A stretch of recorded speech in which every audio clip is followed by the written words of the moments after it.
All right, all you A-Push people, getting back to the Grand A-Push timeline with the Revolutionary Era. Might point out first, it is Monday, so with the sport coat today and the lapel pin zoom in for the big half of the class, that's the logo of the city of Rolling Meadows and the American flag thrown together. It was a thing they gave out to veterans one year in the city where I live.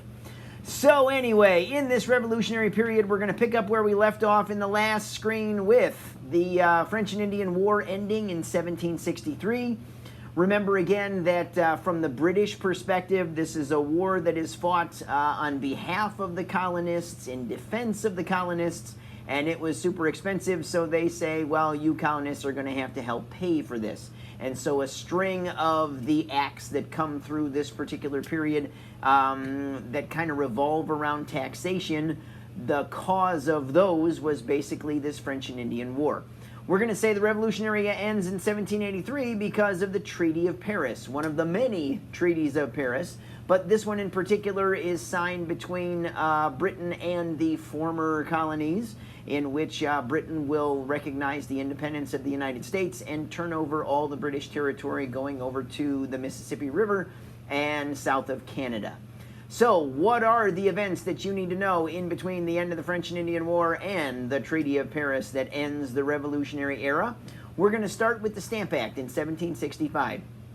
Yes, of course, there is a whole string of acts in this particular period that you do need to know about, and it's good to sprinkle in if you can. The Sugar Act, the Stamp Act, the Townshend Acts, the Tea Act, the Intolerable Acts, the Quebec Act, the Declaratory Act, and all the rest. This is the one that you have to know. The Stamp Act is considered the first real one that starts that snowball rolling down that will become the revolution. Sure, the Sugar Act comes a little bit before it, but it's nowhere near as important because it doesn't create the response that the Stamp Act created. The Stamp Act creates the Stamp Act Congress, meetings of the colonies to talk about what to do about it. The Stamp Act creates Stamp Act protests where people are refusing to buy the items that need the stamps. The paper items, the documents, the newspapers, etc.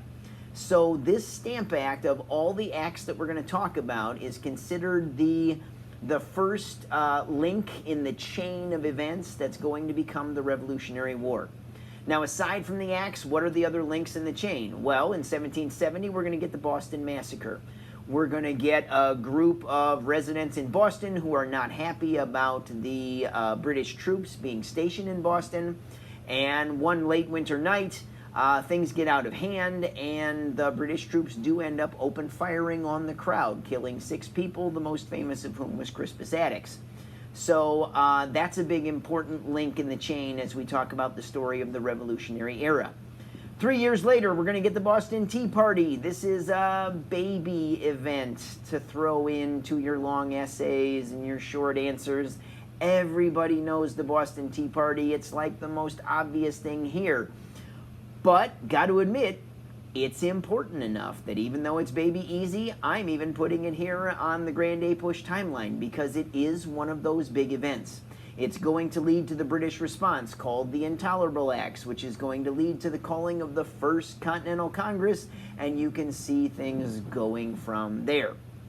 So, when we talk about the war itself, the war is the later part of the Revolutionary Era here. It goes from 1775, first battle being the Battle of Lexington and Concord. There's just not enough room on the screen to type that whole thing out. But 1775, April of 1775 to be specific, you always with any war need to know the first battle, the last battle, and the turning point. So, first battle is Lexington and Concord. Last battle in 1781 is Yorktown, and those are out of order. Yorktown is when Cornwallis surrenders, and that is considered the last major battle of the war. But it's that turning point. What is the thing that makes it look like, hey, the colonies will actually win this thing? It's when the French become involved on our side to give us the assistance that we'll need. I really hate to say anything positive about the French, but it's true. And it's the Battle of Saratoga that's going to give the French enough confidence in the colonies to go, hey, they might actually win this thing, and especially if we help. So that's why the Battle of Saratoga is considered the turning point of the war. And final piece in all this chronology, it's not a bit of world history, it's just a bit of documentary history that goes in. The Declaration of Independence, if you're going to throw it in on this timeline, is of course the year 1776. Lexington and Concord is 1775. Saratoga is 1777. So notice I haven't put those dates on the board for you. The dates are not important. The chronology is. So knowing that the Declaration of Independence was over a year after the Revolution had started, it was over a year after Lexington and Concord had come about when the Second Continental Congress says, all right, this is it. We are not just protesting on a grand scale, we are actually declaring our independence. Knowing that that comes before the Battle of Saratoga, that they declared independence when it was by no means clear whether they would win this war or not, and they had not secured any help from the French yet. That's what makes it the kind of ballsy move that it is, to step out and cross the point of no return and say the Declaration of Independence, declaring that we are and of right ought to be free and independent states. It's important to know that the war was already underway and still very questionable when that document was issued. So there you go. That's the next screen in the Grand Day Push timeline. That's the Revolutionary Era.